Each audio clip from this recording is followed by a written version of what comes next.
Hello, everyone, and welcome to episode number 227 of the Canadian Football Countdown, a proud member of the Canadian Football Podcast Network. Ryan, Trey, and Adam here with you this evening, and we're going to preview Week 16 in the CFL. We'll take a look at the major matchup storylines, make our betting picks for each of the games, and then in a bit of a format shift, we will be doing our fantasy picks for all different positions at the end of the show. This time I'm going to try something out here late in the season. We'll see how that goes, but full Week 16 preview. The regular crew back here again. Mike's still away this week, but rumor has it Mike might make a return again in the very near future. We are also live on a variety of different platforms thanks to our presenting sponsor, Game Time TV. You can learn more at GameTimeTV.ca or Facebook.com/GameTimeTVMB. And we'll take your comments, we'll take your questions in our live chat throughout the night. I see a couple of comments in there already. One thanking me for suggesting Vernon Adams as a captain in fantasy last week. You're welcome for that one. And yeah, before we go any further, let's bring the rest of the panel in here first. Let's go to Adam first. Adam, great episode last week. Lots of fun with special guest Coach Phil. How are you doing this week? Well, I'm just trying to figure out how we're going to try to top that episode. I mean, that was quite the episode we had there with Coach Phil. So if you haven't heard it yet, make sure you go and check it out. I'm doing good though. Finished harvest here the other day, so that's all good. So liking that, and yeah, been actually a pretty fun week. Got to wear the Riders away jersey this week because, well, hey, they're away. Why wouldn't you wear a white jersey? Yes, it's only logical there. And, well, how do we top last week's episode? We bring this band back onto the mics. The great Trey Colback is here. Trey, how you doing? Fantastic, boys. 5-0 in fantasy this past weekend. 2 CFL leagues, 3 NFL. I'm Coach Prime in fantasy, boys. That's why I came. I'm ready to go. Colorado. Let's go. I wasn't feeling Dion, but he's too inspirational, and now I'm letting my inner Dion out for the rest of the year, boys. I love it, yes. So quickly, Trey, what's the betting odds right now for Colorado to win the National? Oh, that's a good question. I bet they have really bad odds, like not good odds, like because so many people are betting on them. But that's a good question. You know what? We'll continue, and I'll bring that up when we get going. All right, sounds good. Before we go any further, we also want to acknowledge that the Canadian Football Countdown is brought to you from Treaty 1 territory, traditional territory of the Anishinaabe, Cree, Ojibwe, Dakota, and Dene peoples, and the homeland of the Métis Nation, as well as from Treaty 4 territory, traditional territory of the Cree, Saulteaux, Dakota, Lakota, Nakota, and Métis Nation. While Trey's still looking that up, I'll mention as well, we've got our Discord community. If you're not a member there, go check that out. Link in the episode description. We've got live game threads. We've got CFL fantasy talk, betting talk, lots of NFL talk with the NFL season kickoff. I know we've been having fun with that so far this season. So you want extra content or you want a chance to chat with us and other listeners, go check out the Discord community. Lots of fun over there. Do you have the answer to Adam's question here, Trey? Yeah, they're at plus 9,500. So $1 would equal $95. They are the 16th best ranked. They have the 16th best odds out of who's available, and saying that there's 200 teams in college football in the States, being top 16 is not bad. The Dion effect. But they have a tough schedule. They have a big game this week against Oregon. That's going to be an interesting one. I'm sure this must be the highest the Colorado's ever been in the national rankings. Probably. And wasn't their game this past weekend like top 5 all-time college games in viewership, and it wasn't even a playoff game? Yeah. Or a bowl game or anything? So it's unreal. Impressive. So where's Dion coaching next year is the big question. Well, which CFL team? Which CFL team? Let's bring us back to the CFL. Which CFL team could potentially use a new coach? Maybe we'll find out based on the results of some of the games this week, and that's the perfect transition into our first game of the week, which is the Saskatchewan Roughriders visiting the Ottawa Redblacks Friday night, 7 p.m. Eastern time. What are the major storylines we're looking at in this game? Well, I think we got to look at this game as a playoff game, essentially, for both of these teams. Saskatchewan's now had a 2-game losing skid. They lost a bad one against the Edmonton Elks the other day. The Ottawa Redblacks, I mean, probably one of the worst loss slides out of a loss, I guess I would say, the other day against the BC Lions. Both teams are struggling a little bit here. First things first, I guess this game's in Ottawa. Who do you guys, we get into the betting later on, but seeing both of these teams and strengths and weaknesses, which team do you think really has the advantage here? Ryan? Well, I see it two different ways. I mean, Ottawa is one of those teams, if you look especially defensively, is kind of Jekyll and Hyde, right? Like, it's tough to run against them. And I know Jamal Morrow is out with injury, so you're going to have either Hickson or Bertrand Hudon as your starting running back there. It's going to be a tough game for them. On the other end, Ottawa's pass defense, I don't even know if they have one. Like, it's non-existent. That's how bad it's been so far this year, right? So it's kind of makes the matchup the most interesting thing to watch here for me is probably the play of Jake Dolegala, because again, he hasn't performed the greatest yardage wise. Like, he hasn't really, moved the ball downfield consistently. But if he gets good field position or moves it a little bit, he's been able to find the end zone a couple of times a game. So this is prime opportunity to start hitting that yardage, getting that 300-yard passing game that I want to see from him to develop further as a quarterback. Trey, what do you think? What's the major story in this game? No, I agree with everything you guys are saying. It's playoff time because these teams are battling for that crossover spot, pretty much the third place in the East, I guess, right now. In a sense, because Calgary, is there as well. You never know what Hamilton's going to do. I kind of want to see what Ottawa's side does. You're talking about Dolegala. I want to see how Crum can take hold of this team and how he can push forward. Because, Ottawa looked good for, when we look back from that overtime win against Winnipeg, they looked good for a little bit, but they're streaky, right? They have a good game, bad game, good game, bad game kind of thing. And, this is the time of the year they need to start stringing some good games together, right? And, that first week in the East playoffs might be interesting because right now it's a 6-7 team versus 6-7 team, right? It's not exactly like the West where you're either going into BC or Winnipeg first week, right? So these games are important. Yeah, and if you look at this one, actually, what I'm interested to see is how the Roughriders do with another mobile quarterback. You were mentioning Crum. He's a guy that can move the ball around maybe, again, he's a little bit different than Trey Ford maybe, but he doesn't move plays and extends plays a little bit with his feet. So Riders have been proven to be a little bit weak against that. So it'll be interesting to see on that part. The other part also that doesn't really help the Roughriders is the injury front once again rears its ugly head. Anthony Lanier is listed as out for this game, which is big for the Roughriders. He's been a big part of that front line, trying to hold them into position. You look at Pete Robertson. He's possibly, I guess he's questionable at the moment, with I think it's a back injury, if I'm not mistaken, of some sort. So the Roughriders are definitely going to be lacking a little bit, maybe in that run protect from the quarterback, or also Ottawa's now proven that they can also throw Deontay Williams out and get him moving around in the backfield as well to really mess with the Roughriders a little bit. Over on the secondary side of things, the Roughriders have had some very questionable misses, I guess, in the secondary. I think one guy to watch is probably Nick Marshall. He has missed a few big plays or has had a few big plays against them all season. I mean, that's traditional with him. But he's pairing up this weekend against Shaq Evans. We always said that there's no such thing as talking about a player that you used to play against, or who cares, it's another guy. You don't think Shaq Evans maybe wants to have a bigger game here this weekend? See, I couldn't type fast enough last week. I disagreed with Coach Phil when he said that. I think players do think about it. They won't say they think about it, but they do think about it, right? And I think some more of the over-the-top personality guys will definitely think about it. And it isn't that kind of describe the guy we're talking about right now, right? So he thinks about it.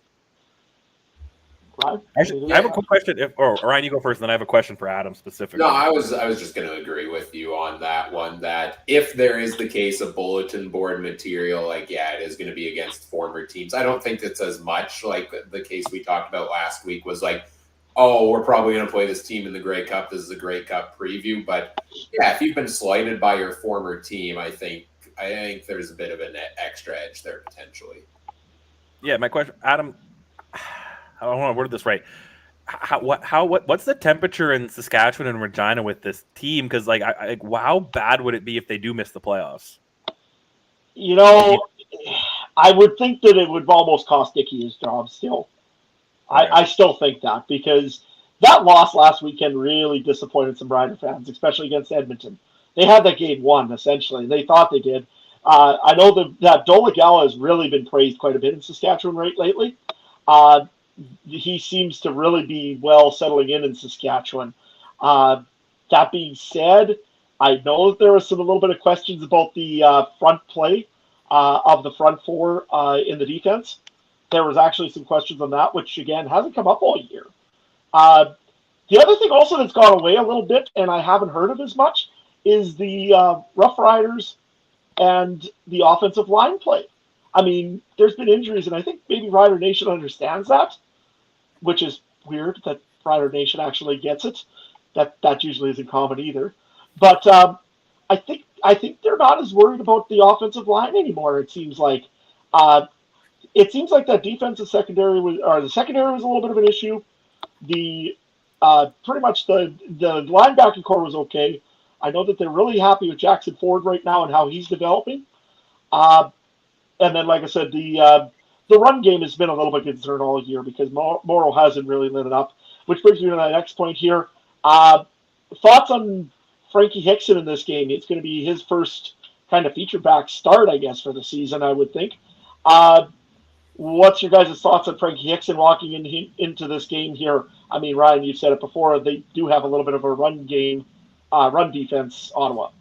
Yeah, I like to think that Jamal Morrow, his injury this week, he's actually injured, but I kind of like to think he just looked and saw that he has to play the Redblacks run defense and decided to call him sick for the week because they shut everybody down. But, Frankie Hickson hasn't really gotten a shot so far this year. I know we were high on what he did last year when he got an opportunity. In fact, Adam, didn't you put him in your top 5 running backs in the CFL preseason? I think you did. You also put Greg McRae in there, who's on the practice roster. So, let's put that into it. He looked good last year. So if he gets a shot, let's see what he can do this time around there. Just need to look at my fantasy positioning. Do you really take me serious on the top 5 list? Trey? I wonder if the fresh legs will help. He hasn't really played that much, right? And we see in running back positions, that's kind of valuable a lot, where guys don't need to necessarily take a lot of takes. It's not like catching the football. I mean, you need practice and repetition, but it's not like catching the football and throwing the football where you need to do it 100 times. You just open the breadbasket, right, and run straight forward, and I think the fresh legs will definitely help. And it's been warm here lately, but it's going to get cold soon, I'm sure, and you need as many running backs as you can, right? What I really want to know in this game, more so on the other side of the ball when we talk about the run game, is how are the Riders going to stop the run game? Because they have not in the last 2 weeks, right? They've given up over 300 rushing yards, I think like 325 or something like that in the last 2 games. And now they're facing Devontae Williams. Now they're facing Dustin Crum. You also have all those guys out due to injury that you were talking about earlier.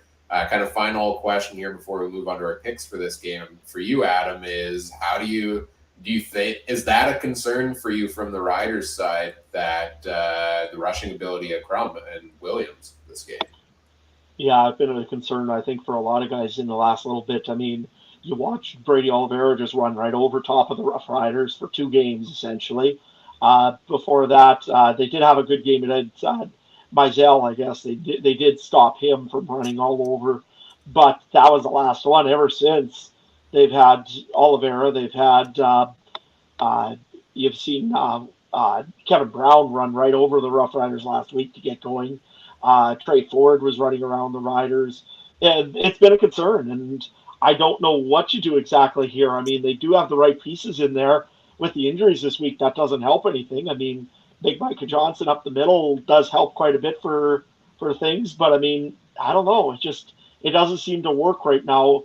Yet the only thing you can really maybe do is bring your linebackers up, maybe stop or pinch down on the run. But that being said, Ottawa does have enough running or receiving pieces to possibly burn you then that way. So I don't know. Right now, there's not a good solution in Riderville for that. Trey? No, I agree with you. Well, we're going on the bets now. We'll go on the bets, boys. Yeah, let's run to betting here now. Perfect. Yeah. Ottawa's the home dog at plus 1.5 with the over-under being 45.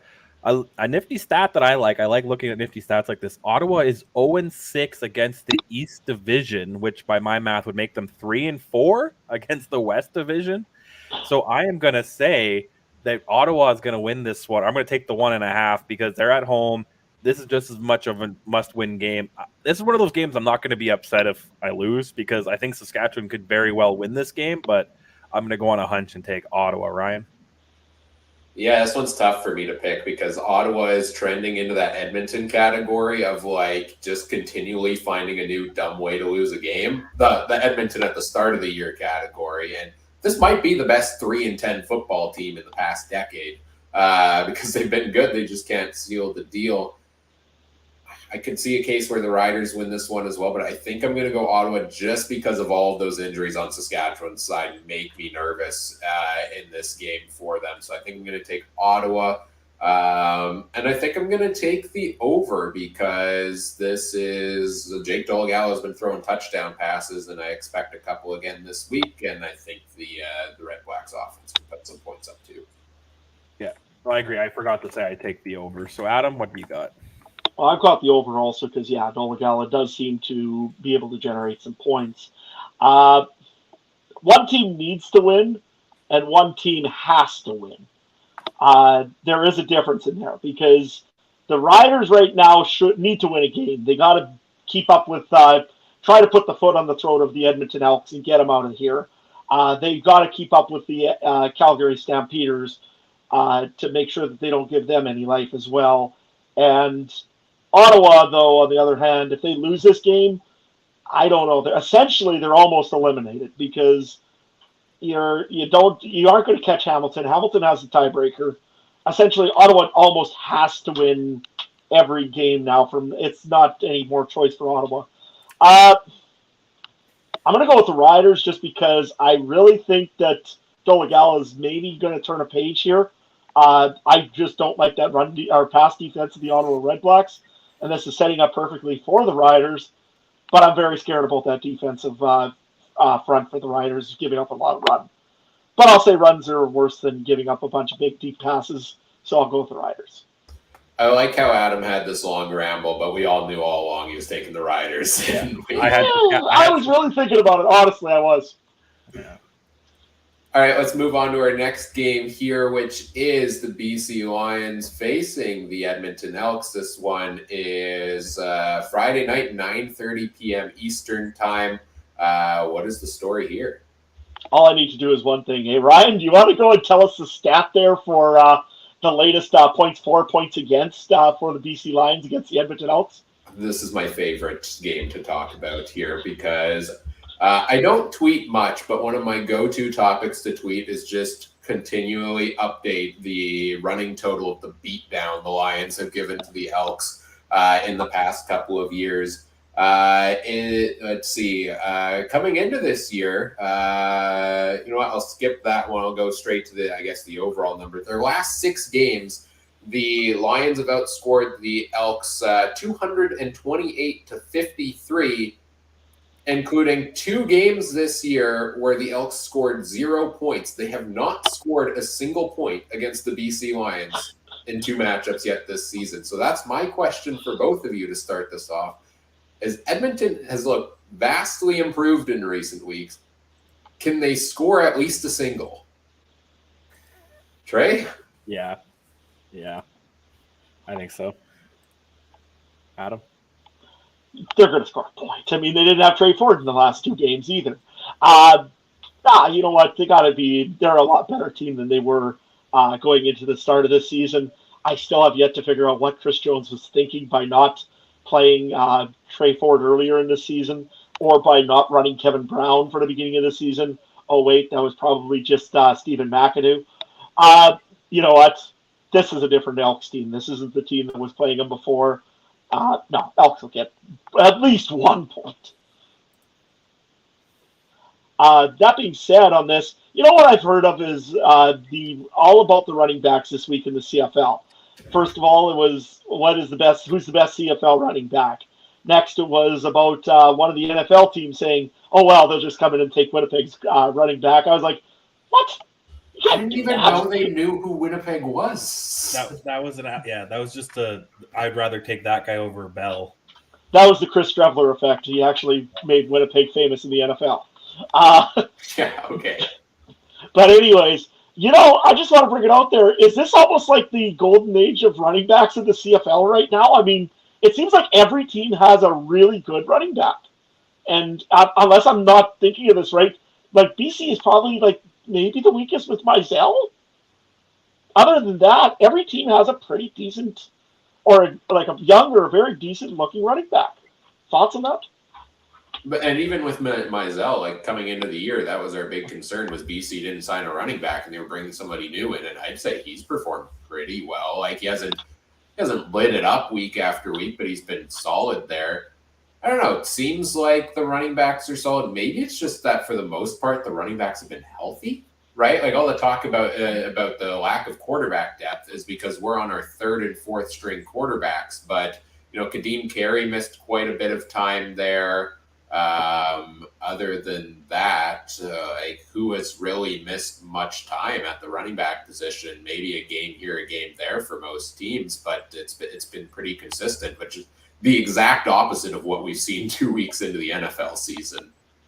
Right? I have a tough time with the term golden age because I don't think it's the best time ever with running backs, but I think it's a good time because you have to remember, like, back when running backs actually mattered in football, I think that was the golden age, right? Back when they actually mattered a lot, when you had Cornish and Charles Roberts and guys of that nature, right? Like, but no, I guess so. Health wise, and I think performance wise, and I wonder too if it plays in with they're not overly used in other leagues, so that's actually a position where maybe we get some talent up here. You know what I mean? Like we were joking about the NFL because pretty much the running back in the NFL is just a 5'9" receiver, or he blocks, right? Other than a couple other guys, right? So yeah, maybe that's what we're getting. We're getting those guys who actually want to run the ball up here a little bit more. But not to mention in this league, for the most part, it's you have your starter at running back. The backup might take a couple of snaps, whereas the NFL is much more of a split, right? Which we've talked about here before on the show. So that's how you kind of seems like we get more of these stud guys, I would say. Yeah, and I look at it here. I think, over the last long time, the CFL has always been a pass-first league because of the 3 downs, but it does seem to have changed a little bit lately. I mean, back in the day, we always used to have that one guy that always was like just amazing, right? Whether it was pinball back in the day, or if it was, I'm just trying to think of the guy in Edmonton that was always running it up there, Gizmo Williams. You always had one of those guys who could just run the football, or Corey Sheets back in the day for the Roughriders. There was always, and John Cornish would be another one, but there was always just that one guy on the one team that always was a great running back, and then the rest were like, they're okay. Now it just seems like there is a lot more, I guess maybe teams are just using them a little bit more or something like that, that the teams now have a lot better of a run game planned, or they're utilizing them more. I'm not sure what the story is, but definitely I can tell you more running backs now in the CFL in the modern day than I could tell you probably from the past from most teams, right? I mean, you've always had some good ones, but there was this, now it seems like there's a lot more standing out. Over for this game, also for BC, one thing that's really been kind of surprising, it started off like a house on fire. The defensive line of the BC Lions, it has gone away in the last little bit. I don't see them getting the pressure like they used to. If somebody finds Matthew Betts, they should really give him a ride back to BC, because I haven't heard of him for a very long time now in BC. Thoughts on the defensive line, and will that affect them here against Kevin Brown and the Trey Ford and the Edmonton Elks? remember when Matthew Betts was in consideration for MOP possibly this year early in the season? There was talk of that. Yeah, I don't think that's happening anymore. His quarterback should be in consideration in VA, I would say. But yeah, the defense for BC, they had a bit of a dry spell there. They've been giving up more points, 30 plus points in 3 of their last 4 and 4 of their last 6. Sacks have gotten back on the right trend. They've got 12 in their last 3 games. So they're getting more pressure on the quarterback, but that's also been facing Hamilton, Montreal, and Ottawa, teams that have struggled in that category. But what is another team that's struggled in that category? It is the Edmonton Elks offensive line has had its share of problems. I think Trey Ford has minimized that because sure, you get through the offensive line. Good luck catching Trey Ford, though, with how quick he runs. So I think, the Lions, they're maybe starting to get things back on track a little bit, but not at the pace they were at early in the season here for the defensive line in this one. Maybe to talk about the Elks side of things here. Let's go there next. We talked about, they're going to probably score a point.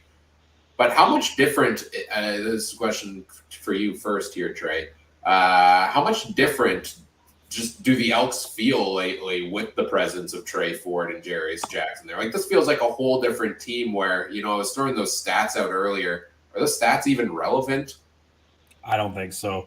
When you're saying could they score 1 point, I don't know. I'm flirting with the word win this game when it comes to Edmonton a little bit because they are at home. And Adam talked about the need versus have to and need to win.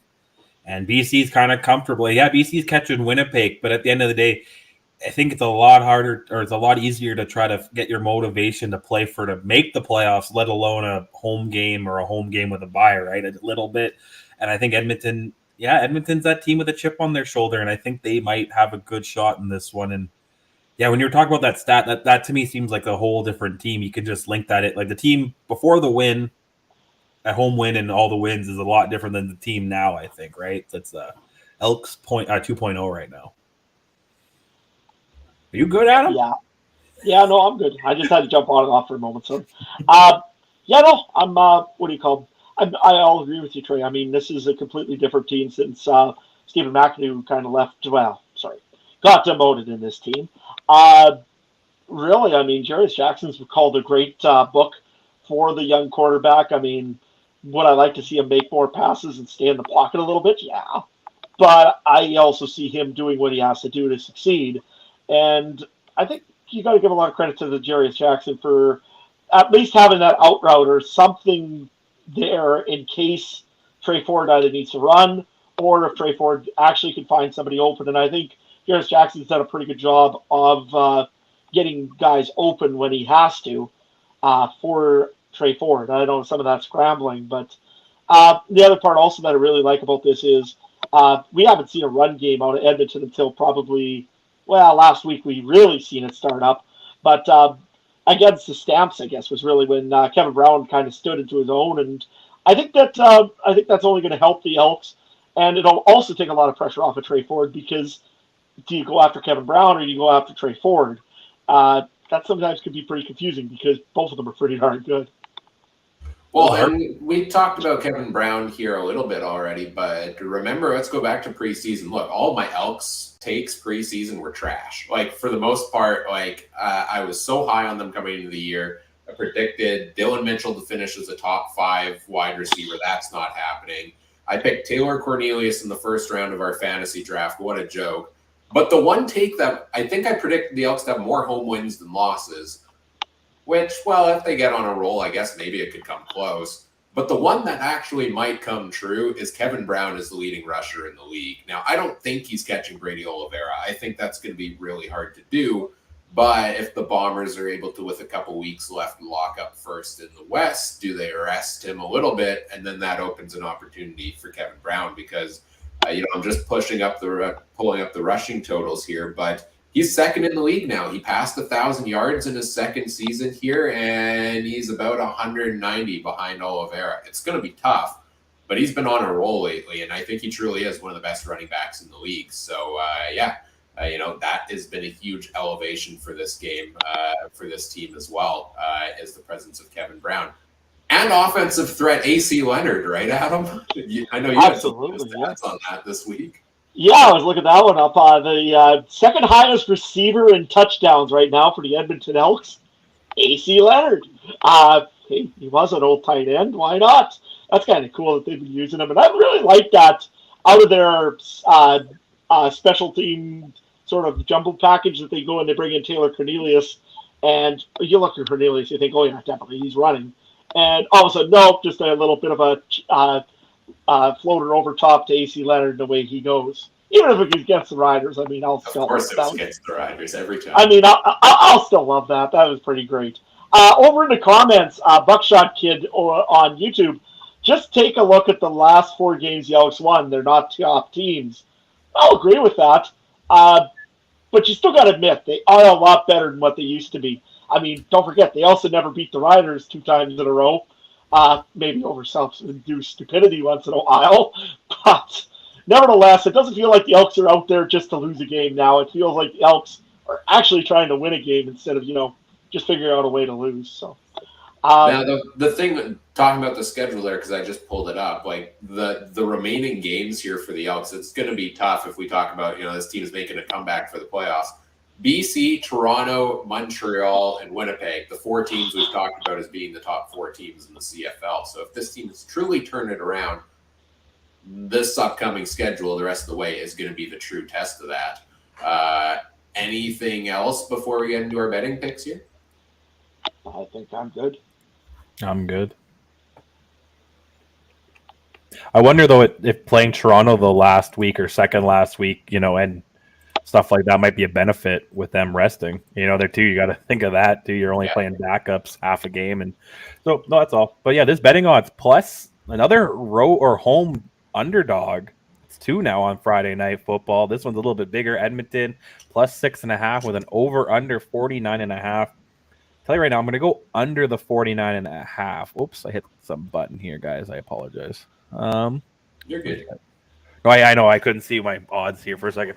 And then I'm gonna take Edmonton plus 6.5. I even think they could outright win this game, but I'll go with the plus 6.5 and under. Ryan, what do you got? I can't do it. I'm sorry, I just can't. The stats, I know it's different with Trey Ford and Jarius Jackson, but this is 6 games in a row. Somehow the Lions have just beaten the pants off of the Edmonton Elks. I can't do it. I'm taking the Lions here. I think they're the better team, and I'm going to take them to cover the 6.5 in this game. But I think I'm going to take the over because, like I said, BC's defense has given up a lot. Trey Ford's an exciting piece in that offense. So is Kevin Brown. I think VA could put piles of points on the board also. So I'll take the over.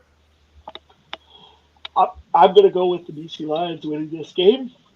Pretty straightforward. I mean, yeah, they keep mollywopping the Edmonton Elks anytime they play. Nathan Rourke will have a smile on his face while watching this game in Jacksonville because, I mean, it was the Elks that he came out. It was his coming out party in the CFL. It's true. You know what? I'm going to take the BC Lions. VA has been good this year too. Full credit to them. Even Lucky Whitehead had some plays actually the last game. So the BC Lions are going to be playing pretty good. I think they're going to roll this one. And give me the over also because the BC Lions and the Edmonton Elks. I mean, Trey Ford's been scoring points. So yeah, give me the over on this too. This league makes no sense, so Edmonton's going to win by 45, probably. All right, let's move on to our next game of the week here, which is the Montreal Alouettes visiting the Calgary Stampeders here. I believe that's a Saturday afternoon game, 4 p.m. Eastern time. Adam, what we got here? The big thing that I've really got is a little bit more on the injury front. Kadeem was limited in practice the one day. And Diedrich Mills seems to be fully healthy. Don't know if that will make a difference or not. It seems like Kadeem Carey also is now fully participating in practice. I would probably predict it'll be a 1-2 punch like it always is over in Calgary. I would really love to be able to talk to somebody like Ryan or Tiffany or somebody from the Stamp side of things and kind of get their feeling about the temperature in Calgary also a little bit. Not on Dave Dickinson. Dave Dickinson's pretty much rock solid there, I think. But more of, do you think that this is, if the Stampeders don't make the playoffs, this will be the first time is since any idea? I mean, it's been forever since we've seen the Stampeders potentially not make the playoffs. I think I was still eating Play-Doh last time the Stamps missed the playoffs. Yeah, I mean, I probably was playing volleyball in grade 5, so I don't know. But anyways, yeah. Do you think the Stampeder fan base? How long does it take until the Stampeder fan base is screaming for change somewhere? Whether it be quarterback, whether it be coordinators, is the lost playoffs, not making playoffs, what's going to do it, or is it going to take more than that to make some changes in Calgary? Hasn't that been happening already? Or not really? Or is that just everyone else thinks that they should make change, but not in Calgary yet? Because I've been thinking Calgary. Okay, is that what it? Because I've been thinking Calgary needs to make change for some time. But what needs to be changed is what I'm getting at. Yeah, quarterback for one. I don't think he's a CFL guy. And I wonder too. I wonder if we're seeing the effect of Bo and the age and stuff, because we kind of see the Patriots aren't that good right now. You know what I mean? And is that kind of the same thing with Calgary? Bo, and I'm not saying Bo's doing great either, but Bo hit his age. Everything else in Calgary didn't change accordingly, and now Calgary is kind of struggling too, right? So I don't know not ownership, but I don't think it's Dickinson or Huffnagel that need to change, but I think they need a little bit of an overhaul on that roster. Yeah, I don't know what you do. When you look at the Patriots, I say it's almost going to start to become looking at Belichick. But yet you don't do that in Calgary, it seems, right? Not this year, because to me, I think Calgary is a year or two behind the Patriots. You know what I mean? Like, this is the first year Brady left. You give him a couple of years. They get their Mac Jones guy or whatever, who's mayor now. And then you have a year or two of watching him struggle. And then you're going to be right now where we see Belichick, right? Where he's throwing the challenge flag right at the referee pretty much, right? So, yeah. Okay. Brian? I mean this with the utmost respect. Stamps fans deserve to suffer for a year or two, right? Like, it's been too long of sustained success that the other 8 fan bases in the league are just tired of, and it's fun to see them, face a little bit of adversity here, I would say, this season. And I don't think there should be wholesale changes. Like, you built the success you've built over the past decade or two here, and you deserve one bad season. Now let's see what they do in the off season is more of my kind of thought here, because Calgary is a team that hardly ever makes an off season move, right? Like, we come talking on free agency day, and it's never the Stamps we're talking about as the team winning free agency. We're talking about, they lost their players to all the other teams because they've been so successful. So what does that look like for them this offseason? Maybe, we'll see more activity from them there, and I'm excited for that. But I think there's not going to be any major changes off of one bad year based on how successful you've been. Well, then I'm going to probably argue a little bit. I think there has to be at least one change. The quarterbacking situation, I mean, I think we all can we all agree that Jake Maier probably needs to maybe is not the solution in Calgary, or do you think it's 1 year issue also, Ryan? I'm not there yet on him. No, I think I'm not as high as I was earlier in this year when I had him as my second best quarterback in the league coming into the season. But I think he's still a young guy at quarterback. This is his first full season as a starter. There's been bumps and bruises. There has been for everyone around the league. And, at least he's the only quarterback that hasn't had bumps and bruises of the other kind, as he's the only starting quarterback that hasn't really missed much time due to injury, it seems. So, if he can stay healthy, if he can keep, getting on into a bit of a rhythm, like he had that really bad dry spell, but he's only got 2 interceptions in his last, I think it's 6 games here. He's had some touchdown dry spells there, but I think he can get it together eventually, and maybe he's not going to light it up every week, but can he get into that game manager role while still sometimes having those 300, 350-yard passing games? I think there is a role for Mayer to carve out there, and I don't really know who else is available right now that I would put as better than him. Because the few guys that are better than him, I don't think their teams are letting them go in the offseason. So, in other words, Calgary now has their own Matt Nichols. Matt Nichols, but one that can actually throw a high passing total. Fair enough. Anyways, Richard over in the chat, Patriots fans deserve to suffer for a decade or two as well. Can't argue that one. I mean, it's just like, from 07 till 2013. After that, pretty much the entire CFL was getting sick and tired of Roughrider fans being intolerable. And don't worry, Bomber fans, you're pretty close on the list already for being intolerable. It didn't take success for us to struggle to tolerate you. Well, fair, but, that 07 Grey Cup, we probably did it. Anyways. We got on the Montreal side in this game. On the Montreal side of things, we've got, they're starting to get some of the receivers that are starting to become healthy, and they're starting to maybe move the ball around a little bit more other than just Austin Mack. Tyson Philpo the other day actually had a pretty good game. Seems like Fajardo's starting to use his receivers a little bit more. Thoughts on the receiving core, I guess, for Montreal, and can they have success against the Stampeders? Trey? What was the question? Sorry, someone did. Thoughts on the receiving core of Montreal? I think this is the change that they need in Montreal, is to have someone for Fajardo to throw the ball to, right? So he's not, getting sacked, and that's the problem. And I really like the Philpott kids, and I think he'll really open things up. We'll get to that later, but he may or may not be in a fantasy lineup that has playoff implications for a couple of our fantasy leagues here, right? So that's my only thing I'll tell Ryan on my fantasy lineup. But I might have a Philpott. I won't say which one. Okay, so you're putting the injured list Jalen Philpott in your lineup.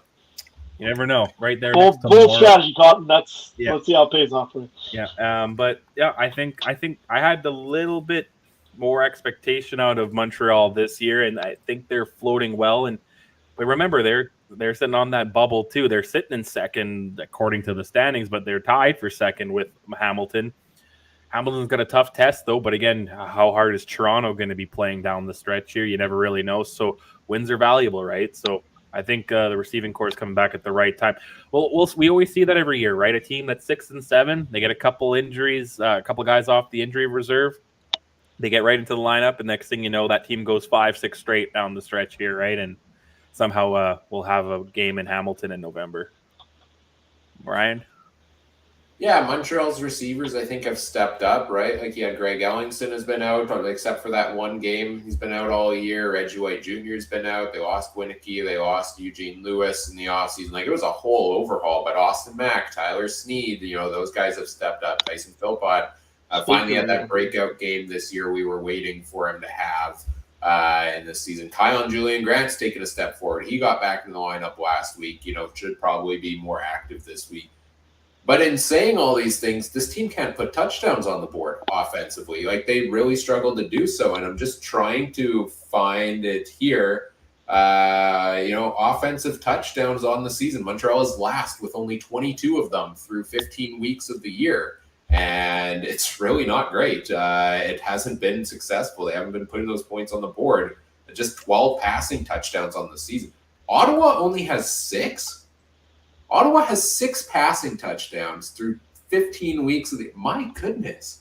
But Montreal's not much better with 12. So, you expect more from Cody Fajardo, and we can talk about catches, targets, yards. If you're not putting points on the board, the only reason I would say they are where they are at, 6-7, 7-6, is because their defense has held teams to under 20 points in most of those wins, right? Like, for Montreal, the backbone has been that defense that did a pretty good job of shutting Chad Kelly down for the most part until the very end last week, too. And Darnell Sankey's been a huge addition to that also. Do you know who's leading in passing touchdowns? Do you have that stat right handy? Good. Who would you guess? Toronto. They are third, actually. They only have 20 on the year. Winnipeg has 34. BC has 26. And Ottawa has 6? 6, yeah. And they're last? Yeah. Jeez, okay. Sure you don't want to change your picks to Saskatchewan yet, guys? No, I'm just thinking that that's interesting. No, I'm just thinking that I kind of watching, I feel like passing touchdowns might have been down overall this year, but not if BC and Winnipeg combined have over 50. But no, okay, that's interesting. No, I'm keeping my picks. Ottawa will just run the ball in there, man. Yeah, fair enough. Yeah, that's about what I've really got for this game here. Not a whole lot. I think, again, these are probably both teams that really need a good win again. Montreal, again, with the losses to Toronto back-to-back, they need to get something going. And Calgary, well, they almost got to start winning to catch Saskatchewan in the standings, because I don't know if there'll be an East crossover this year. Betting, what are we looking at here on this game, Trey? Third straight home dog, but this time just +1 for Calgary. Still the dog, though. You know what? I'm going to go with – I have more faith in Fajardo than I do Mayer. So I'm going to go with Montreal, the -1. Over under 47.5. Take the under again. Adam, you can go first this time, buddy. Okay. Well, I'm going to go with Montreal also, just for the exact reason you said. I think they got a more complete wide receiving core. They got Snead, they got Mack if he doesn't get kicked out 2 minutes in. Unless Ryan's not taking him as captain, then he won't get kicked out. Or even Speaker. I mean, he's been pretty good this season. Again, we said Philpo. Lots of players that they have. They've got quite a good arsenal there. Yeah, they don't have Greg Ellingson, but they got enough all the way around. So Montreal, give me the under, though, because I think the defense is really going to dominate for Montreal.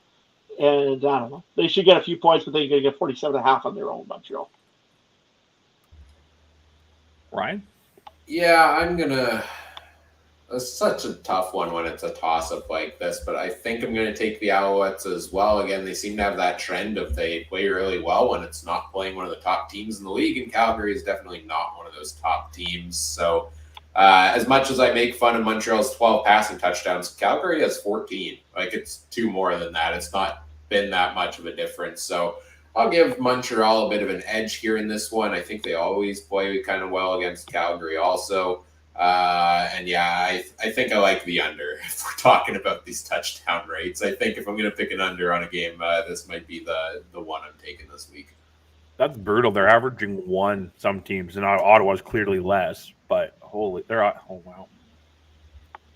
Okay. Actually, two little things to talk about in the chat.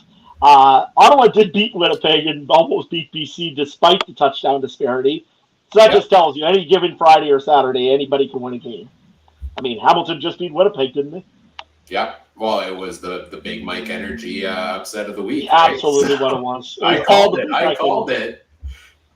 it. That was my shining moment, besides when I picked a weather delay earlier in the season. All right, let's move on to our final game of the week here, which is the aforementioned Hamilton Tiger Cats visiting the Toronto Argonauts. This one is the later game on the Saturday. Interesting that a game out in Calgary happens before a game out east. But this one's a 6 p.m. Or 7 p.m. Eastern time start time here. I think this is the 4th and final matchup between these teams this season, correct? So what's the big story here? I think the biggest story is, first things first, you got a divisional opponent. You've got the East Division title. How many guys actually start this game? Because you know that these teams like to go and hit each other and, hurt each other a bit. This could be a rough one. If you're Toronto, do you play guys like Chad Kelly? You play AJ Ouellette? Do you play Devontae Coxey? How much do you play of the starters and still keep them in there? Because, in all honesty, right now for Toronto, this game doesn't mean a whole lot. Trey, what's your thoughts? Do you rest them or do you rust them? I think you still play your main guys. Like, maybe you start taking a look at the 3rd or 4th quarter, but what I would be more is you don't show the playbook to Hamilton more than the players, right? You don't show anything of substance. You probably, if I'm the offensive coordinator, offensive team, I probably have 10 plays 10 or 12 plays, use those the whole game, and then you throw them out because those aren't plays you're ever going to use again, kind of thing, and then to keep them guessing in the playoffs. But player-wise, because it's the rust versus rest thing, right, where I think it's a little too early to completely shut them down, but you do start maybe game managing a little bit when it comes to the third or fourth quarter, because you don't need Kelly to go down or Ouellette to go down or anything like that, right? So, and they already got Gittins on the 6th game, right? Which could, but I mean, 6 games, he's back by the playoffs at this or whatever, right? So, Ryan? If I'm the Argos, I'm telling the best players, go take a nap. We'll see you in late October, right? Like, they have nothing to play for the next 6 weeks. They have no bye weeks for the rest of the way. It's 5 or 6 weeks left in the season. Nothing to play for. They've clinched first. They're just watching everybody else fight it out for the right to come visit them at BMO Field. So we always talk about this rest versus rust thing, but normally we talk about it in the context that there's 2 weeks left in the regular season. Do you rest guys or do you prep them for the playoffs? You could sit all of them for the next 3 weeks and then still bring them back for 3 weeks to prep for the playoff game. So I know they're not going to do it, and I really like your take there, Trey, on keeping the playbook, simple and not giving that away. And they're probably going to start everyone, but they don't have to. And I just hope nobody gets injured. That's costly for them in that because, an injury to a guy like Chad Kelly would be disastrous for a team that has as good of odds to go on to win the Grey Cup this year, I would say, as anybody else, right? They're guaranteed at this point already 1 win away from making it there and probably have the best odds to win that game. See, because I just wonder, though, what plays in the players' minds? Because we won't go on to this too much, but there's a division rival that they're likely could see in the playoffs. And the next week they got Winnipeg, the only team that's kind of close to them. I wonder if there's a little bit of they want to play because nobody wants to sit. The worst when you're playing slow pitch and then you got to sit a game or half a game. Nobody wants to do that, right? And I don't think these guys want to sit. It's always we've heard that here in Winnipeg the last few years. It's Osh telling Zach he has to sit the last game or two, right? So I wonder. You're right about injury. 100% about injuries. Football is the worst sport where you can destroy your ankle from just taking a drop back. Right? We've seen that how many times? We've seen guys can. Rodgers. Yeah, exactly. You know what I mean? We've seen there's basketball player. What was his name? Wall got hurt from falling out of the shower one morning. You know what I mean? These guys, you could get hurt doing anything, right? So you can't bubble wrap them. So I mean, it'd be interesting to see what they do. And as long as none of them try to pull a Trevor Bauer and go start playing with a drone or something. Richard over in the chat says Toronto isn't going to rest guys yet, or they will play only half, or they will play plays that set up other plays in the postseason. I like Trey's analogy. You don't go and show the playbook much. Again, it's a Ticats. You might face them in the East Final. Who knows? So you don't want to show them absolutely anything right now. If I was them, I'd probably play most of the guys this week because, again, still a divisional opponent. You're at home. You want to always prove that you're a pretty strong team to play against, no matter who it is. So to me, I think I would play most of the guys anyways. And if it gets really stupid or rough or something, start pulling, right? I mean, you have lots of depth in running back. We've clearly seen that. Just ask if you got Andrew Harris as a backup. You've got a pretty good receiving core with lots of depth in it also, which I bet some of that might be brought up in fantasy right away. And overall, Toronto, like I said, their defense is just lights out with Jamal Peters and all the other pieces that they've got in that team. So they've got the depth. They could rest guys, but I don't think they will.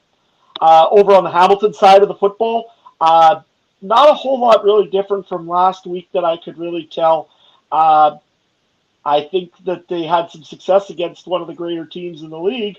They got to do this now double or nothing, essentially, against the Toronto Argonauts.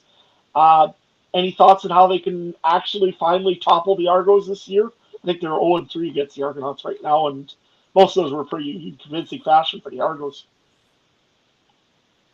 Right? I don't know. I wonder because when you see a team 3 times or now 4 times in football, you get a lot of game film on them. So I wonder if there's one team that should be able to figure them out. Well, you would think it would be the team that now faces them for the 4th time in a season, right? So I don't know. I don't know if Hamilton's got it. I mean, we always say that, and then they win last week against Winnipeg.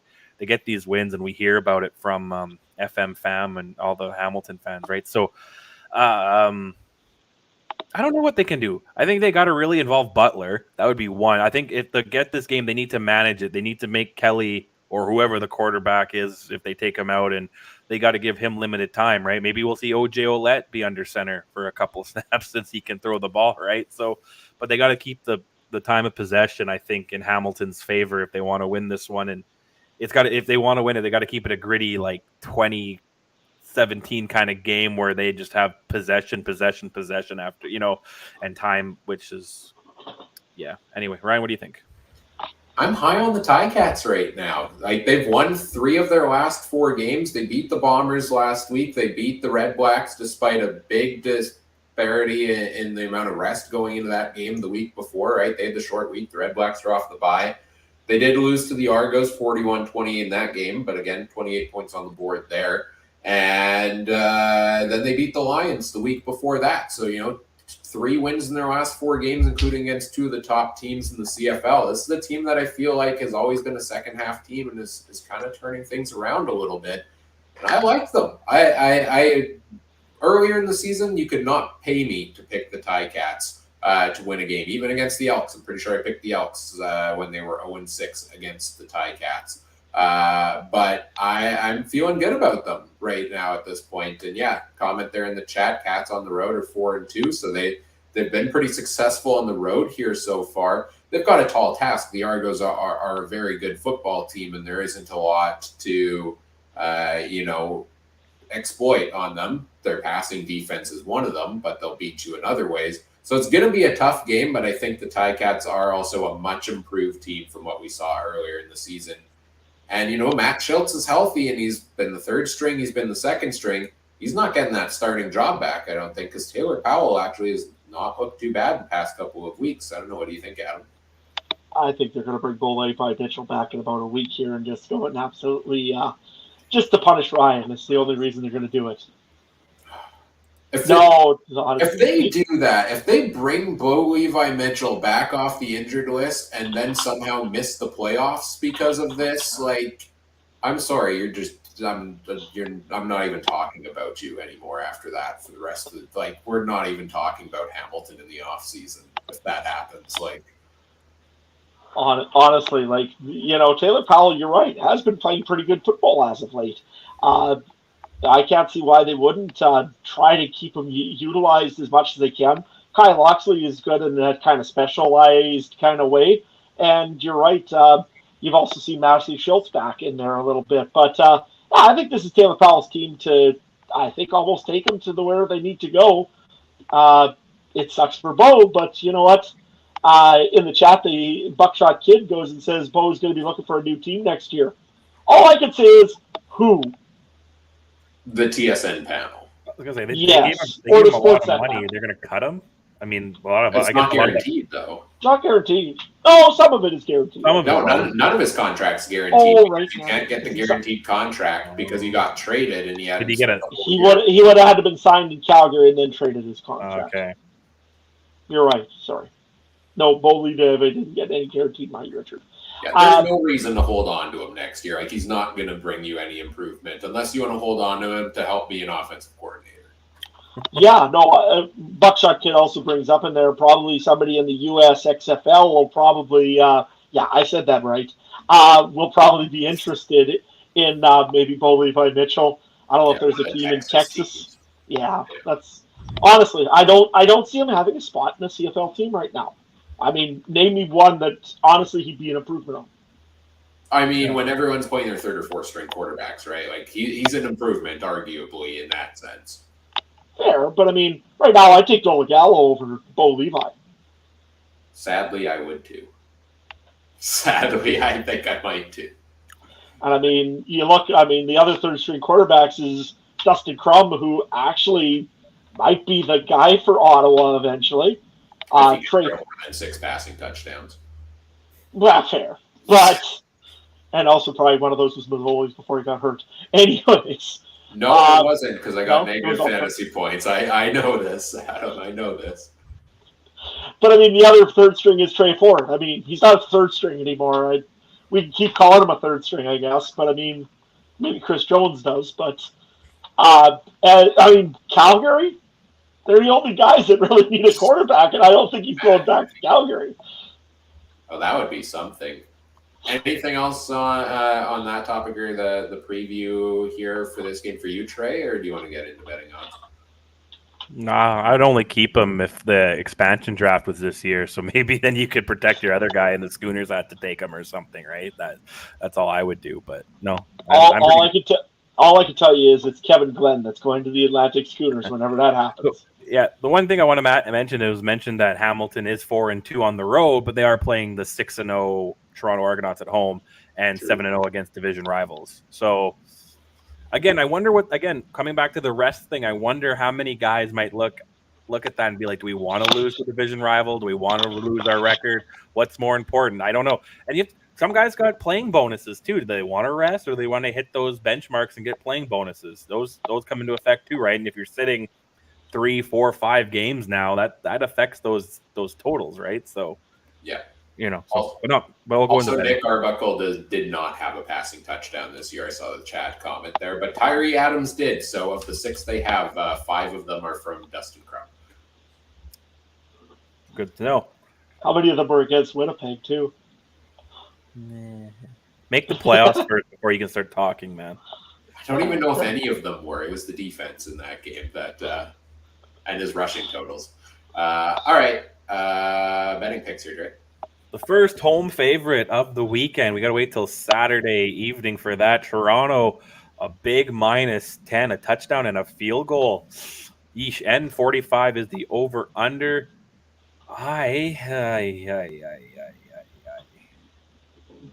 The old rule is you should take a team that you believe could win.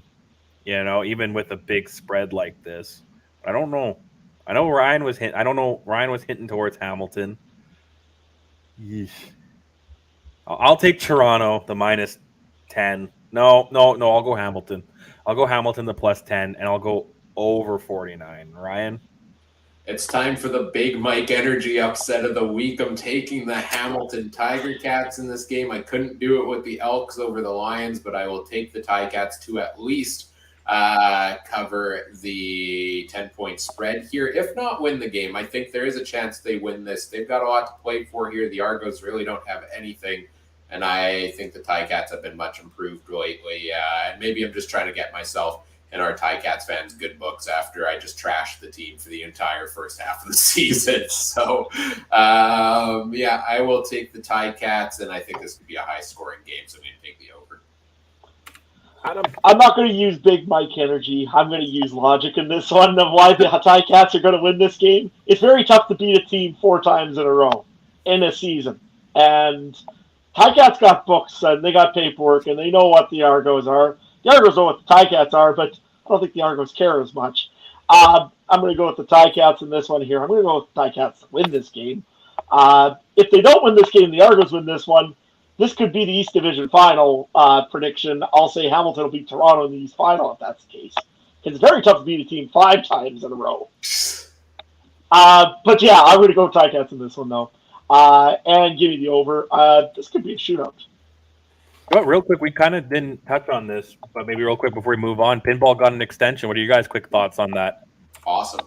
Well, extending everyone this year, and why not, right? Like, pinball's best man in the CFL, Pinball Clemens, 100%. Nope. This is one of the best Argo teams ever, honestly. I think John Candy's looking down pretty happy right now on this team. Yeah, I think so.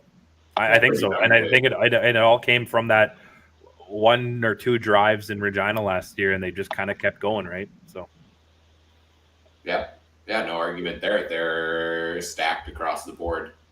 Again, like I've said before, no absolute superstars, I feel like, or not many of them, but just solid across the board. And pinball, I think, has played a huge role in the development of the team to get to that point. So, nothing but good things to say about him there. I really like when Americans, because he's American, when an American really establishes himself post-playing career too, right? Like, it's not like, it makes no sense, like, O'Shea, he's Canadian, he's going to stay here when Canadians come and do it, but when an American comes and falls in love with it and continues it, and he's all Argos, I love it. Let's get into that Wild fantasy. I don't also. want to talk about what. Wild also that this league's so crazy that an 11-1 football team and we're all picking the opponent who's 6-7 and upset them this week. Because I was thinking maybe there might be a backdoor cover if they do rest their players too, right? They might be up 20 something at halftime, and then they're like, "Okay, kids, have some orange slices. We'll start the rookies, right?" And then Hamilton might chip away at it. So that's what I was kind of thinking. Do I have to prepare for that, Trey? Do I got to bring orange slices as the sports games eventually? Do they still do that?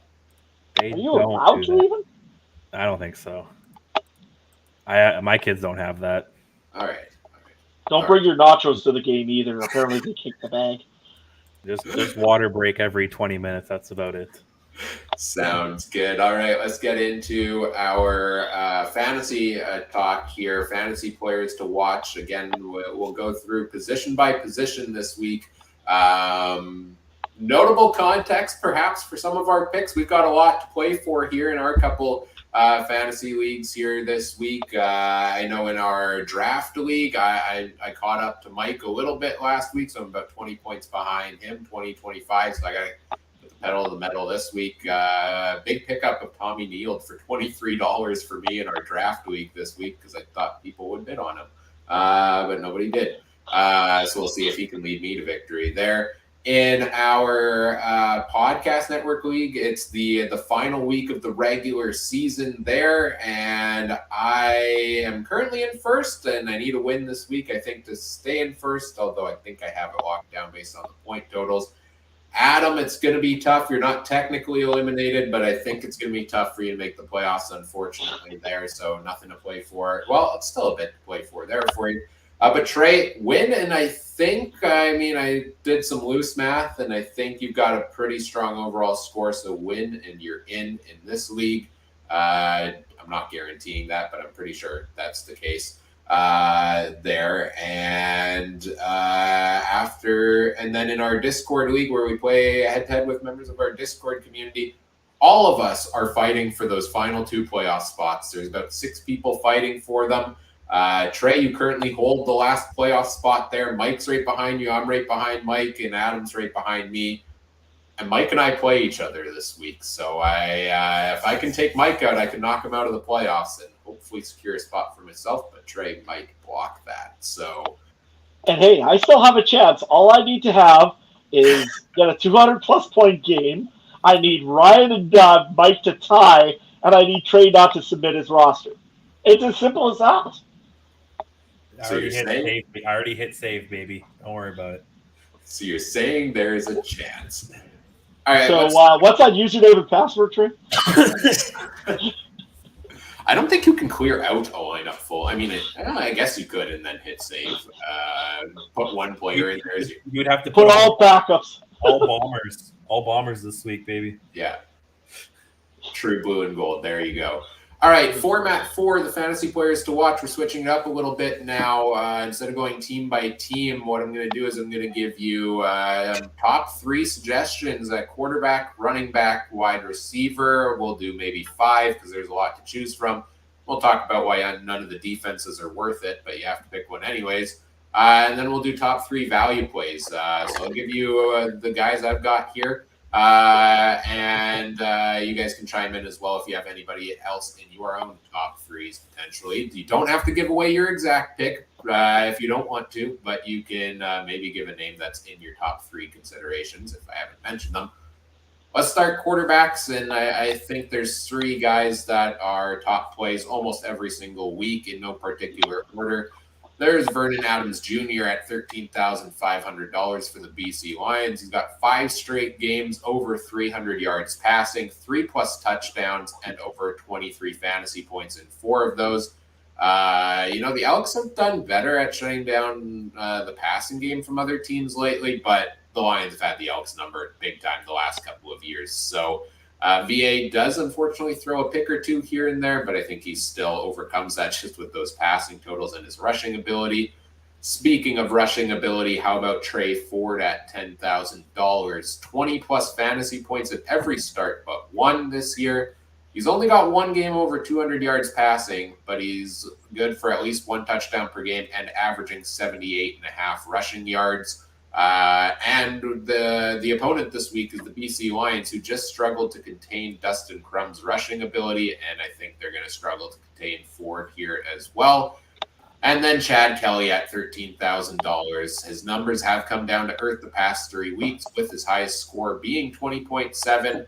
However, 2 of those games were against Montreal's pass defense, and he gets a matchup with the Ticats, who he's averaged 26.4 points against in 3 games this year.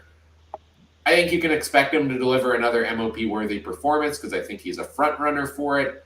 The only potential hesitation there would be if they do get ahead in this game, knowing there's nothing to play for, how early do they realistically pull Chad Kelly?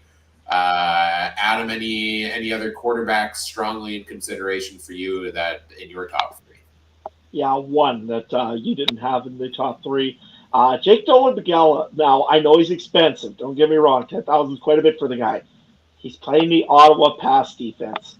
I really like his odds, and he's got some real big playmaking receivers with him. I really do like the idea of putting Jake Dolan-Begala in this lineup. At the moment, I've got Vernon Adams, but he's burned me so many times when picking him that I don't know if I can. So, yeah, might be Dolan-Begala for me. Yeah, I'll admit he was probably number 4 on my list. Like, he was in the honorable mention category for that matchup with the Ottawa pass defense. Trey, what about you? Who you didn't say? Who's maybe Fajardo. I'll throw Fajardo in there because I think maybe he'll slice up that Calgary defense for some points. I'll say that. All right, fair enough. From who you didn't say, because Yeah, I have a feeling you agree with some of the other players I have mentioned on this list. Maybe. We'll see. Certain guy in blue? Holding your cards tight to your chest. Actually, no, my quarterback does not wear blue, Adam, for your information. Oh. I'll tell you that. So, all right, switching it up for the playoff push here. Let's talk running backs. The top 3 I have here. Again, these aren't necessarily ordered, but Devontae Williams at $8,500. The Riders have given up 329 rushing yards to starting running backs in recent weeks. No Anthony Lanier, no Miles Brown, potentially no Pete Robertson on the defensive line. Means that Williams should be able to run all over them. And in his last 3 games, he's gotten a solid workload. 12 carries, 17, 18 in his last 3 games. Only 1 target per game recently in his last 4 in 3 of those games. But earlier this year, he did get 3 to 4 targets in some games. So it does still have some passing ability there, receiving ability. The other ones I like, James Butler at $12,000, only 2 targets in his last 3 games, which is a downward trend. But if you look closely at the games against the Argos, 7 targets, 8 targets, 6 targets. James Butler becomes one of the leading receivers for Taylor Powell and this Ticats offense every time they play Toronto. Also, as I got burned by in my defeat to Trey last week, anytime you get anywhere near the red zone, James Butler is probably the primary candidate to pick up a touchdown for that Ticats offense. And he's explosive. He's on track to be one of the top running backs of the year and contest for the title. It's Kevin Brown at $12,000. Back-to-back weeks, over 140 rushing yards and 20 fantasy points. I think he is the most explosive rusher in the league, even over Brady Oliveira.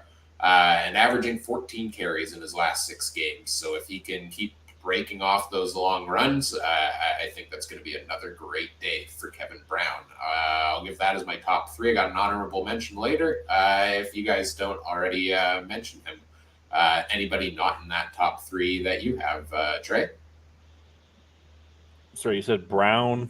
Brown, Butler, and Devontae Williams were my top 3. I gotta go with Ouellette. He's dual threat, can pass touchdowns apparently too. Did that count for points? Yeah, it counts. Yeah. Okay, perfect. And Richard in the chat, shut the hell up. Don't be telling people what I did last week. It doesn't matter what I did last week. Anyway, Adam, what do you got? Right now I've been looking at it, and if you need, I picked one of the ones Ryan did already. But if you need a really cheap running back, I don't know how many points he's getting you, but Frankie Hickson's available this week, and $2,500. He'll be starting for the Roughriders. He'll be the main guy for the Riders.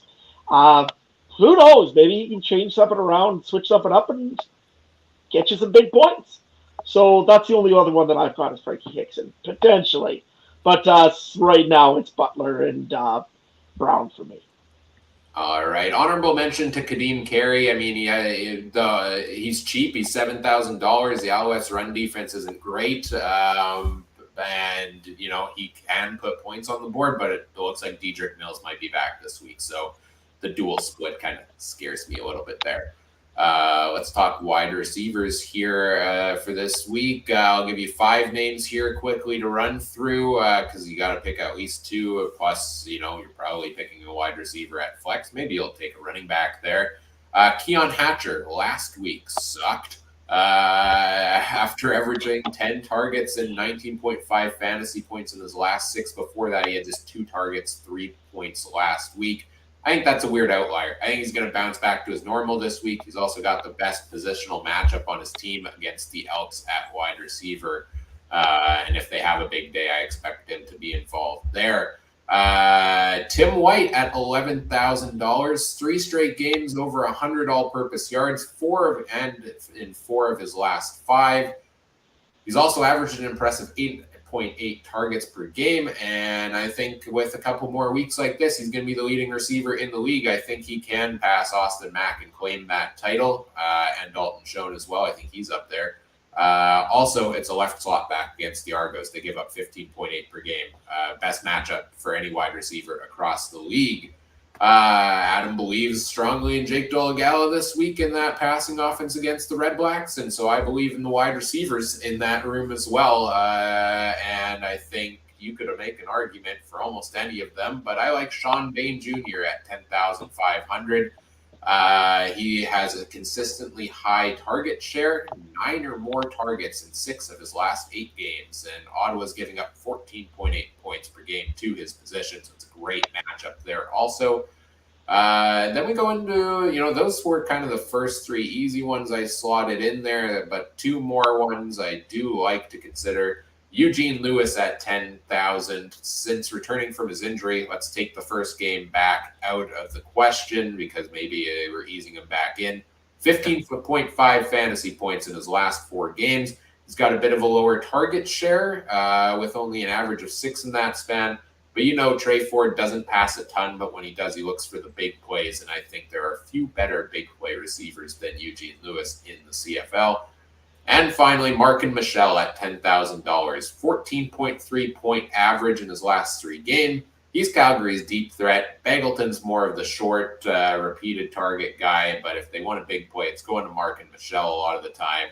And watching last week's games, the Argos seem to be targeting Deontay Ruffin in the Alouettes defensive backfield a couple of times. A few big plays to DeMonte Coxey, who happens to line up in the same spot that Markin Michel does. So I'm hoping they watch that game film and they're going to him again. So Hatcher, White, Bain Jr., Lewis, Markin Michel make up my top 5. I don't know if Adam's here. His camera's off, so I'll go back to you here first, Trey. Any wide receiver name worth mentioning outside of that group? I'm going to use my time to have a question. What's wrong with Schaefer Baker that he's only 4,000 points? I know he hasn't been used a lot, but does he still, is that all it is? He hasn't been used a lot this year? I think it is. Can't seem to get him the ball, I don't think, more than anything. I just wonder if he'll have a game. Maybe not this week or something, but he might have a game coming here shortly. And I'm sorry if you said this, but I like Phil Pott in Montreal. I did not say Phil Pott yet. So no, okay, no, that's kind of my go-to. That's all I'm gonna say because Richard in the chat, he's close to me and he's 20 points behind, and I don't want to tell too much of my. You probably could see it actually in my reflection of my glasses if you zoomed in real well, because I just noticed that right now. But Adam, what about you? 2 guys that I really like. I'm trying to build a cheap roster this week because I can. I got nothing really to play for, so I'm just trying to mess with rosters a little bit. But Omar Bayless is one guy that I really like out of the Hamilton Tiger Cats. he's been getting some reasonable points. He's 2.7 thousand. Cheap, gets a few points. Why not? The other guy I like is it Patrick Niels? Niels? Are you talking about Tommy Neild of the Toronto Argonauts? That's the name I was looking for. I couldn't find his first name. That's why I was talking to the back end trying to find it here. But anyways, yeah, I like him as well because, again, he's probably going to get a lot more looks right now because he's kind of in between semi-backup / starter right now for the Argonauts, and especially with those guys probably that are going to get some rest. He looks like a good option in there as well. I got to find another cheap guy too, but I'll find one later on probably and fill my roster out. I'm trying to save as much money as I can because, I got to save that so when I sell the team, I have a chance. Yeah, that's how this works, right? Absolutely. Yeah, there we go. All right, defenses. There's not a whole ton to look at here on the defensive side. I like the Riders for being $5,900 and playing that Ottawa offensive line that can't keep Crum upright despite him being a mobile quarterback. You run through the other options. I mean, the Alouettes against Calgary. Jake Mayer doesn't throw a ton of interceptions. Maybe Calgary against Montreal, but I feel like the Stamps defense hasn't done a whole ton. I guess you could make an argument for, AC Leonard and that Elks defense. Like, you could make arguments for any of these defenses. They're all similarly priced. Don't spend up for like BC's defense at $10,000 or Toronto's defense unless you have money left over on your roster. This is best recommendation on defense there. Value plays. Adam kind of mentioned all my value plays already, but I'll touch on them here briefly. Tommy Neild, the name, that's his name, is $2,500. And if I told you could get a team's number one receiver for $2,500, yeah, that would be pretty nice. And that's arguably the case. Tommy Neild has averaged 8 targets, 6.5 catches, and 83 yards in the 2 games since he's entered the lineup. We've been waiting all season long for the Argos haven't, we've been talking about how they haven't had a receiver take a large share of the targets. I think Neild's that guy. Cam Phillips still hasn't practiced this week. Gittins Jr. is on the 6th game. Neild should get a good chance to start once again.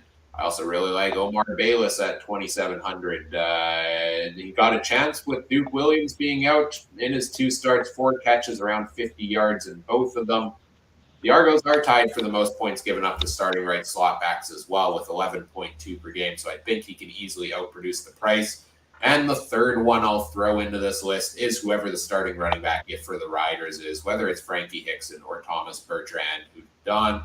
The Redblacks, again, shut down the run pretty good, second best in the league at that, only averaging 9.8 fantasy points against. But it's $2,500 for a starting running back, so it kind of lets you stack the rest of your roster and gives you some flexibility elsewhere there. Anybody super cheap to cover? I mean, you mentioned Philpott. I think Trey, he's still pretty cheap, right? He's around $4,400, I think, last I checked. 5.5. 5.5. Okay. I mean, I wouldn't know. Schaefer Baker being around 4,000 there as well. Adam, you mentioned the 3 guys I've already talked about, but is there any other big one on your list that you want to mention here?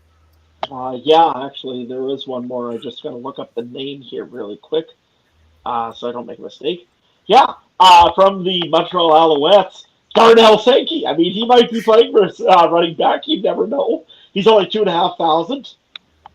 Gets a pick 6. That'll probably make your season. What is up with the site? Like, I don't know. I just wanted to point that out. This is the site that's had Anthony Johnson and Richie Sindani, 2 copies of them in there at times. This is the same site that Cole Speaker, who's been one of the best Alouettes receivers, has not been available to pick for weeks. Luther Hakunavanu earlier in the season went in and out of being able to be picked like 5 times in the same week. And now we've got linebackers being available as running backs at 2,500. So, it's controlled chaos. Welcome to the CFL, folks. I mean, I did trade Odom's Duke's injured to Trey also. So, I mean, yeah. You really going to bring that up still, Adam? Absolutely. I got to take any victory I can. That's okay. How about that NFL fantasy victory? Oh, wait. Yeah.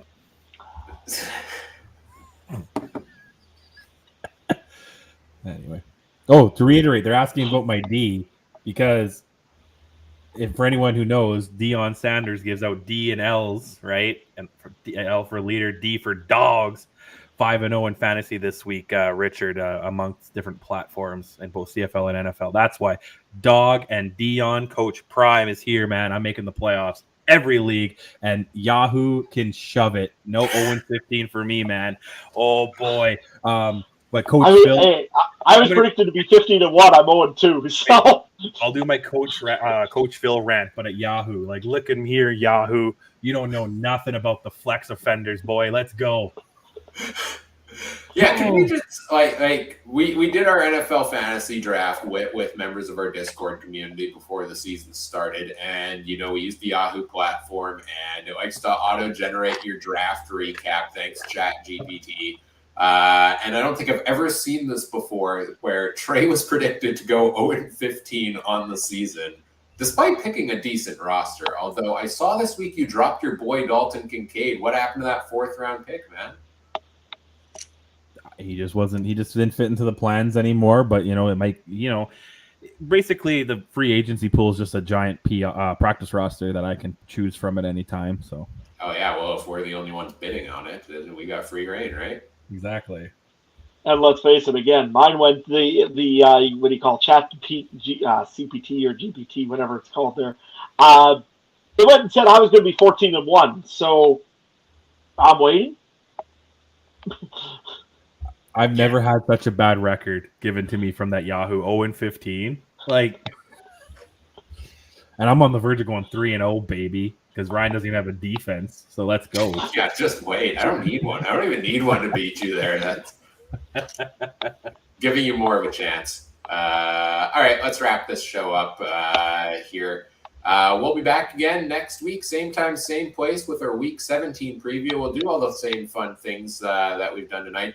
Let us know whether it's in the YouTube comments on social media or etc. What do you like? Whether you like this format or the other format, doing fantasy at the end or with the individual games. We're just late in the season. We're trying things out to figure out what we want to do coming into next year as well. So we appreciate any feedback there. Now, in order to give us that social media feedback, I guess it would be helpful to know where you can find us on social media. So you can find us on Twitter or X at CF Countdown Pod is the podcast handle there. I am on Twitter at CooperTrooper42. Look forward to another statistic update on the Lions Elks series after this week's game. You can find Mike on there at Mike Garrell as well. I think he's talking about potentially coming back next week, and we'll catch up with him then. On Facebook, you can find the podcast, facebook.com/CF Countdown Pod. And where can people find everything you guys are up to currently? Let's start with you, Trey. Besides muting your microphone, what are you up to? Can I do that again? Okay, my mic stand fell off my desk, so I was trying to fix that, so I must have muted it by accident. Okay, we're good. If you want to follow the greatest fantasy football player of all time and have a good time doing it and see some horse racing stuff at Trey Harnesslink on the X, and hell, I might even pay for it when we get to that, so you can keep getting my fantastic insights. Adam, buddy, you should have put that shirtless photo on your Instagram. I didn't see that. So where can people find you? I have no words. Anyways, no, you know what? I just can't wait for some more Big Mike energy to show up next week and keep Trey under control. But you can find me at Adam Stewart 1. Yeah, we've got some harvest photos there from before. Doing a little bit of extra little things then after that. And big game, actually, for the local high school football team here next weekend on the Saturday night. They got Moose Jaw coming into town. So it's the Saturday Night Lights game. Should be fun.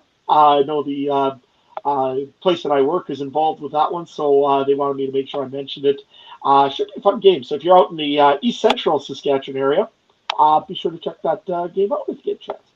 But yeah, you can find me at Adam Stewart 1. And yeah, everything else I do is maybe on Instagram once in a while at Farmer in Sask, except for the shirtless photo. Nobody wants to see that. Sounds good. And you can also catch up on what Adam's got going on with farming stuff, what Trey's got going on with harness racing stuff, and what we've got going on with CFL and other stuff in our Discord community. So check the link in the episode description to join that for free as well. Whatever podcast platform you're listening on, we appreciate if you do all the fun things such as like, comment, subscribe, rate, review, share the show with your friends, help us grow the show. We always appreciate that. On behalf of our panel here this evening, Trey and Adam, I'm Ryan saying thank you for listening. Take care. Have a good one. Bye.